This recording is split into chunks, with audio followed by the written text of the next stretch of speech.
21 जून 2019 शाम का वक्त था। मुंबई के नाला सुपारा श्री राम नगर में एक ओवरब्रिज के पास ही रोज की तरह चहल पहल थी। लोग टहल रहे थे और तभी टहलते हुए कुछ लोगों की नजर एक बड़े से लावारिस बैग पर पड़ती है। जब पास जाकर उस बैग को नजदीकी से देखा जाता है तो उस बैग के अंदर एक शख्स की लाश दिखती है। उस खौफनाक मंजर को देखते ही तुरंत पुलिस को सूचना दी जाती है और उस खबर के मिलते ही पुलिस की एक टीम सीधे घटना स्थल पर पहुंचती है। पुलिस द्वारा जब उस बैग को देखा गया तो उस बैग में एक युवक की लाश मिलती है। देखने में लग रहा था कि उसकी उम्र करीब 28 से 30 साल ही होगी। उस युवक के सिर और चेहरे पर गंभीर चोटों के निशान, पूरे बदन पर खून ही खून और चेहरा पहचानना मुश्किल हो रहा था। उस बैग की अच्छे से तलाशी ली जाती है। जिस जगह से वो बैग मिला था वहाँ आसपास की भी तलाशी ली जाती है, पर दूर दूर तक पुलिस के हाथ कुछ नहीं लगता। उस युवक की बॉडी से भी ऐसा कोई क्लू पुलिस को नहीं मिलता जिससे कि उसकी पहचान हो सके। और जब कहीं से कुछ भी क्लू नहीं हाथ लगता तब पुलिस उस युवक की बॉडी पर जो कपड़े थे उन कपड़ों को अच्छे से जांच करती है ताकि उससे कुछ पता लग सके। पुलिस की एक टीम ने उन कपड़ों को खूब अच्छी तरह से चेक किया और उसी दौरान पुलिस को कुछ अजीब नजर आया। दरअसल उस युवक की शर्ट में लगे हुए बटन्स में से उसके 4 बटन थोड़े अलग थे। जनरली शर्ट में जो बटन्स होते हैं उनका डिजाइन, कलर एक ही पैटर्न का होता है, पर उस लड़के की शर्ट में जो बटन्स थे उसके लगभग 4 बटन्स अलग अलग पैटर्न के थे और बाकी बचे बटन्स एक जैसे ही थे। खैर ये देखकर पुलिस को थोड़ा अजीब लगता है। देखने में ऐसा लग रहा था मानो जानबूझकर उन 4 बटन्स को खास वजह से अलग से लगवाया गया है। अब पुलिस ने उस शर्ट को जब और चेक किया तो उस शर्ट के कॉलर में टेलर का नाम और एक पिन कोड भी लिखा था। शर्ट के कॉलर पर टेलर का नाम एक बड़ा क्लू था।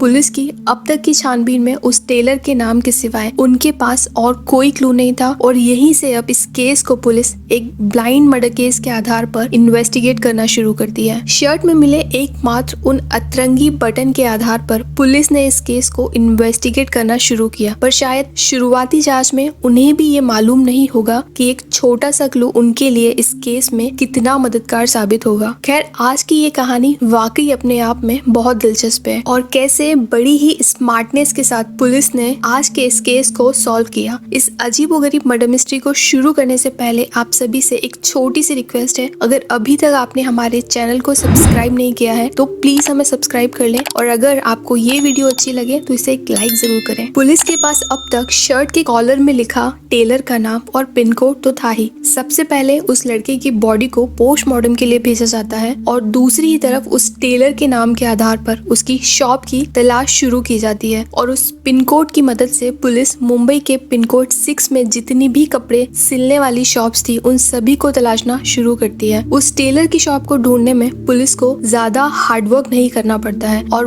बहुत ही जल्द उस शॉप का पता मिल जाता है जिसकी लोकेशन उन्हें कमाटीपुरा में मिलती है। अब पुलिस सीधे उस टेलर के पास पहुंचती है और उससे पूछताछ शुरू करती है। उस शर्ट को टेलर को दिखाया जाता है और साथ में मरने वाले की फोटो भी उसे दिखाई जाती है और वो दोनों ही चीजें देखकर टेलर उसकी पहचान कर लेता है। उस टेलर ने पुलिस को बताया ऐसे डिजाइनर बटन वाली शर्ट को कृष्णा सिलवाता है। ये शख्स जब भी अपने कपड़े सिलवाता था तो शर्ट के तमाम बटनों के बीच कॉलर के नीचे वाले 3 से 4 बटन अलग कलर और अलग डिजाइन के लगवाता था। ये सुनते ही पुलिस को थोड़ी तसल्ली होती है कि जिस शख्स की लाश उन्होंने बरामद की है उसका नाम कृष्णा है। पुलिस उसका पूरा नाम पूछती है पर वो टेलर उसका पूरा नाम नहीं जानता था। अब पुलिस उसका पता पूछती है तो उस पर वो कहता है कि उसका पूरा एड्रेस तो वो नहीं जानता, लेकिन वो इतना जरूर जानता है कि कृष्णा मुंबई सेंट्रल में किसी मुस्लिम होटल के मालिक के यहाँ काम करता है। ये सब जानकारी एक ब्लाइंड मर्डर केस में काफी मददगार साबित होती है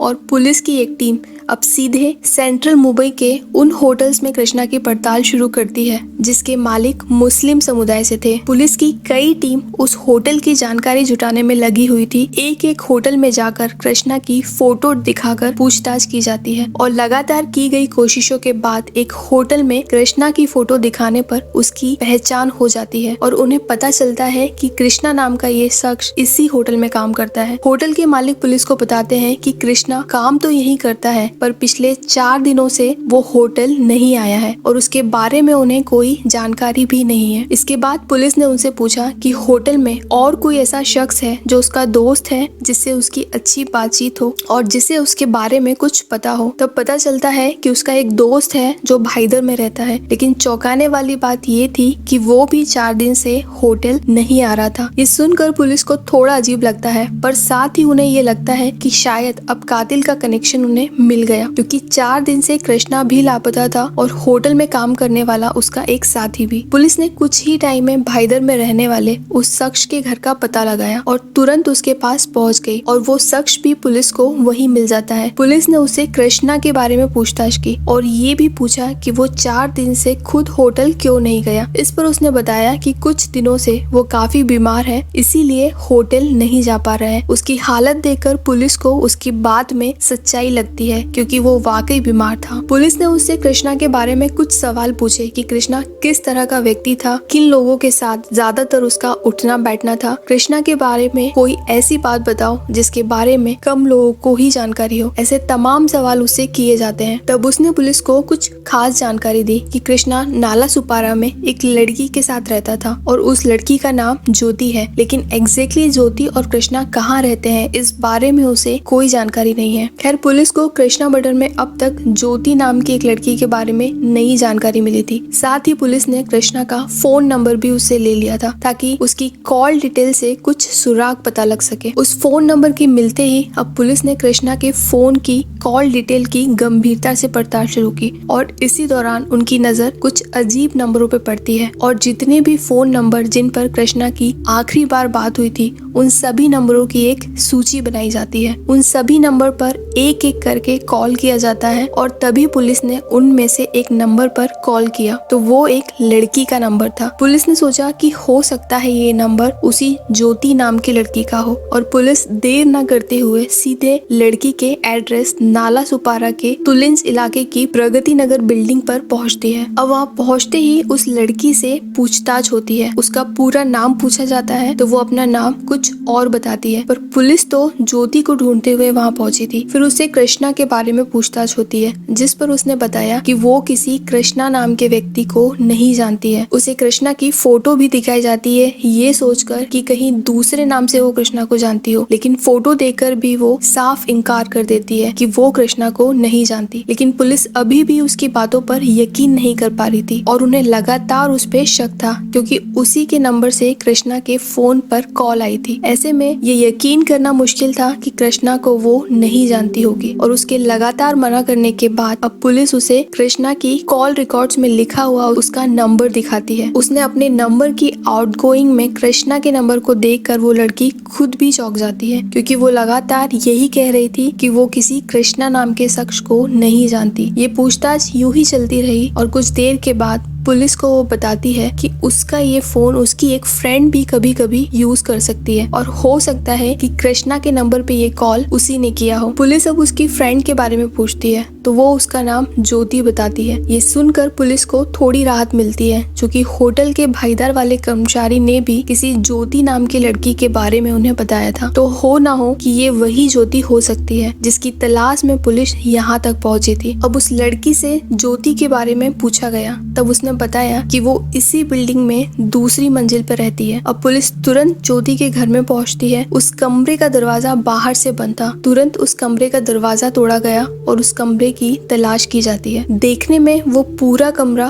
क्लीन था। कमरा इतना साफ देखकर पुलिस को शक होता है, क्योंकि जल्दबाजी में अगर कोई भागेगा या सामान्य तौर पर भी जाएगा तो इतनी सफाई कोई नहीं करता। पुलिस को ये सब देखकर थोड़ा अचंभा होता है। पुलिस ध्यान से उस कमरे की तलाशी शुरू करती है। उस दौरान कमरे की दीवार पर हुए पेंट पर उनकी नजर जाती है, जिसे देखकर ये लग रहा था कि हाल ही में उस दीवार को पेंट किया गया है। इसके बाद पुलिस ने फॉरेंसिक टीम की मदद से वहाँ की दीवार को चेक चेक किया तो खून के छींटे मिले। बाथरूम में भी पुलिस को कुछ जगह खून के धब्बे मिले। इससे पुलिस को साफ हो गया कि हो सकता है इसी कमरे में कृष्णा की हत्या की गई हो और इस हत्या में ज्योति का हाथ जरूर है, लेकिन हत्या क्यों की गई यानी मोटिव का पता लगाना अभी भी बाकी था। लेकिन अच्छी बात ये थी कि अब तक पुलिस काफी हद तक कातिल के करीब पहुंच चुकी थी। अब पुलिस को कैसे भी करके ज्योति को पकड़ना था ताकि इस केस को सॉल्व किया जा सके और हत्या का मोटिव पता लग सके। अब पुलिस ने उस इलाके के आसपास की बिल्डिंगों के कुछ दिन पुराने सीसीटीवी फुटेज को देखना शुरू किया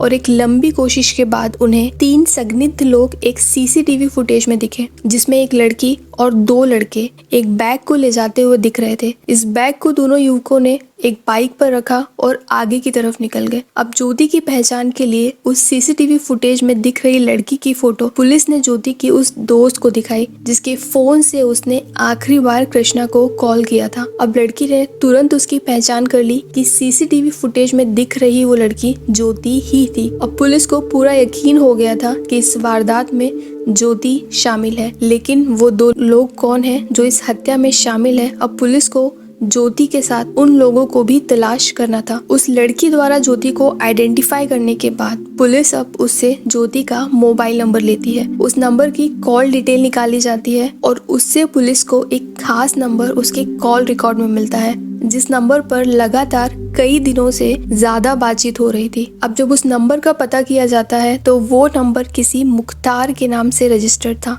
अब ज्योति और मुख्तार दोनों के नंबर की लोकेशन निकाली जाती है और तब उनकी लोकेशन सबसे ज्यादा देर तक नाला सुपारा के गोराकाई पांडा इलाके में मिलती है। पुलिस की एक टीम तुरंत वहां पहुंचकर कई घरों में तलाशी लेती है और इसी तलाशी के दौरान उन्हें जल्द ही मुख्तार के कमरे का पता भी मिलता है। पुलिस वहां पहुंचती है पर मुख्तार वहां नहीं मिलता है, लेकिन एक और ही लड़का उन्हें वहां मिलता है जो पुलिस को देखते ही डर जाता है और भागने की कोशिश करता है। पहले तो पुलिस उसे पकड़ती है और जब उसे ध्यान से देखती है तो समझ जाती है कि ये वही लड़का है जिसे उन्होंने ज्योति के साथ उस सीसीटीवी फुटेज में देखा था। उस सीसीटीवी फुटेज में दिखे 3 आरोपियों में से अब एक पुलिस की गिरफ्त में था। पुलिस ने उससे उसका नाम पूछा तो पता चला कि उसका पूरा नाम सूरज कुमार झा है। फिर पुलिस ने मुख्तार के बारे में उससे पूछताछ की तो उसने बताया कि मुख्तार मेरा दोस्त है, लेकिन अभी वो मेरे साथ नहीं है। सूरज ने पुलिस से ये भी पूछा कि आपने मुझे क्यों पकड़ा है, आखिर मैंने ऐसा क्या किया है। तब पुलिस ने उसे वो सीसीटीवी फुटेज दिखाया और वो समझ गया कि पुलिस यहाँ पर क्यों और किस वजह से आई है और उसे क्यों पकड़ा गया है। खैर, अब उसने पूरी बात पुलिस को बताना शुरू किया कि मुख्तार उसका दोस्त है और सिर्फ दोस्ती यारी में उसने उसकी मदद की थी, लेकिन उसने कोई मर्डर नहीं किया है और ना ही उसमें उसका कोई हाथ है। वो पुलिस को बताता है कि मैं तो बस उस लाश को ठिकाने लगाने में शामिल था।